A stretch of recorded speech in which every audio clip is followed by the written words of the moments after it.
What's up my beloved people? Hi, muraho neza umukunzi ba filime Isezerano ry'Ikinyoma series. Uzise burya koko ngo nawe utwika inzu ngahisha umwotsi muri filime yacu Isezerano ry'Ikinyoma.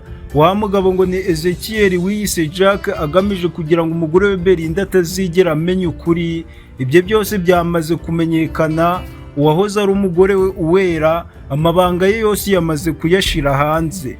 Ibyo bibaye nyuma yuko bigaragaye ko uyu mugabo ngo ni Jack yateye inda umukobwa bita Mimi, aho uwahoze ari umugore we Uwera yaje kumenya iki kibazo agahitamo gufata uyu mukobwa ngo ni Mimi, kumugira inama yo kuba yajya kureba umugore wa Jack muzi nka Belinda, akamubwira ikibazo gihari, akamusobanurira buri kimwe cyose, hanyuma Belinda akabasha kuba yamenya ukuri. Kandi nanone murabizi ko uyu Uwera yari amaze igihe kirekire amabanga yose ya Jack yarayagize ubwiru bukomeye cyane, yaranze kubwira Belinda ukuri kose kuri uyu mugabo we ngo ni Jack. Uyu Uwera nawe yahise aboneraho gufata icyemezo cy'uko amabanga yose ya Jack agiye kuba yayashira hanze, Belinda akabasha kuba yamenya ko uwo yitaga umugabo we Jack ari we wahoze ari umugabo wa Uwera bita Ezekiel. Ngira ngo murabyibuka neza igihe cyose uyu Uwera yabaga ari kuganira na mabuja we Belinda, baganira ku mugabo wa Uwera. Murabizi ko uyu Belinda yavugaga ko uwo Ezekiel ari igicucu, ari ikigoryi, ari ikibwa, atazi neza ko uwo ari kwita ikibwa, uwo ari kwita igicucu ari umugabo we bararana mu nzu Jack.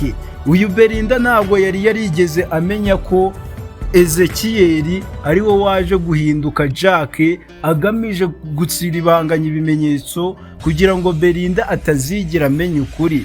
Nyuma yuko Belinda amenye ibi byose, nyuma yuko Belinda amenye neza ko umugabo uwo yita umugabo we ari we wahoze ari umugabo wa Uwera, nyuma yo kumenya ko nanone uyu mugabo ngo ni Jack yamuciye inyuma, akaba yarateye inda umukobwa bita Mimi, uyu mugore ngo ni Belinda kwihangana byamurenze, yagize ngo ari mu nzozi, aho Belinda isi ikomeje kugenda imwikaragira ku mutwe ikamufungiraho amaferi, ariko nanone akaba akomeje gushima Imana yuko ibyo byose bibaye atarasezerana n'uyu mugabo w'inyamaswa, n'uyu mugabo w'umugambanyi w'umutubuzi ngo ni Ezekiel.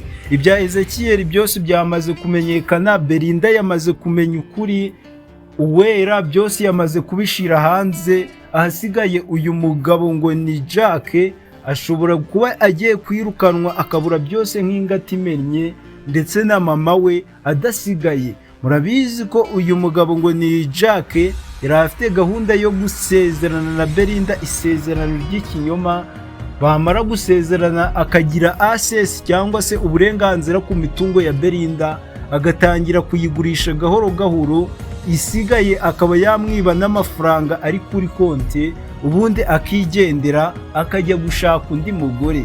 Ariko ibyo byose Uwera yari akomeje kugenda akusanya amakuru, akabigira ibanga, akanga kubwira Belinda ikijya mbere, akanga kubwira Belinda ko uyu babana ari inyamaswa atari umugabo. Ariko ku munota wa nyuma uyu Uwera byose abashije kuba yabishira hanze, abashije kuba yabwira mabuja we ukuri kose ko uyu yita umugabo we ari inyamaswa, ari we wafashe Uwera akamuta mu cyaro akiyizira i Kigali.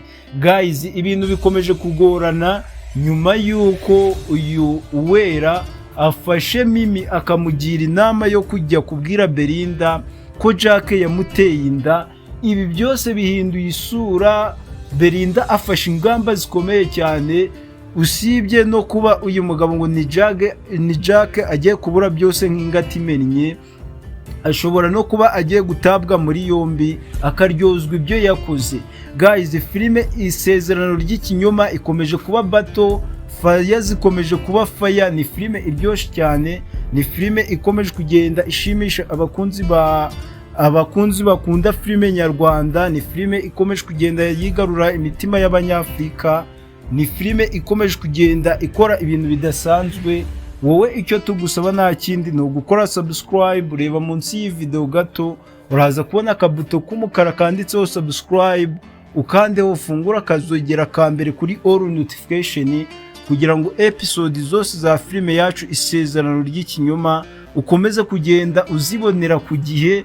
Abantu benshi bari barakomeje kugenda bibaza umunsi uyu Uwera azafata Belinda akamubwira ukuri, akamusobanurira buri kimwe cyose, akamubwira umubano yagiranye n'uyu mugabo ngo ni Ezekiel, uburyo Belinda azabyitwaramo, icyo Belinda azakora. Rero murumva ko aribwo filime itangiye kuba yagera aho igiye kuryoha cyane, kuba noneho Belinda yamaze kumenya ko uyu yita umugabo we Jack ari we wateye inda umukobwa bita Mimi. Ibi byose abantu bakeneye kureba uburyo uyu Belinda agiye kuba yakagitsinga. Ngira ngo mwari mumaze iminsi muri kubona ko Uwera ari kugerageza guca amarenga yereka Belinda ko uyu yita umugabo we ari we wahoze ari umugabo wa Uwera, ari indyarya, ari inyamaswa, ariko Belinda akanga kubyumva, akavuga ko atabasha kubyihanganira.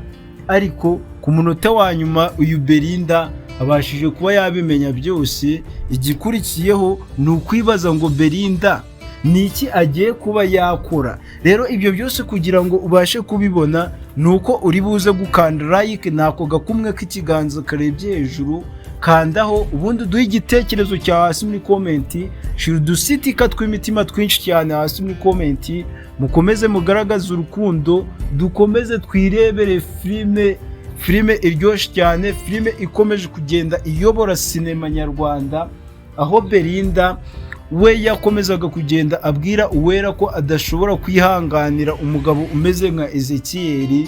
None ku munota wa nyuma yisanze umugabo yabanaga nawe ari Ezekiel wa nyawe. Ese uyu Ezekiel murifuza ko yafatwa agatabwa muri yombi agatangira kuryozwa ibyo yakoze? Murabizi ko nanone nubwo Ezekiel yarakomeje kugenda akora ibi byaha byose, yarakomeje kugenda akora mabi, murabizi ko uwahoze ari umugore we wa mbere Uwera akimufiteho gahunda yo kuba yamuhindura, bagafata icyemezo cyo gusubira mu cyaro bagakomezanya ubuzima. Niba mwifuza ko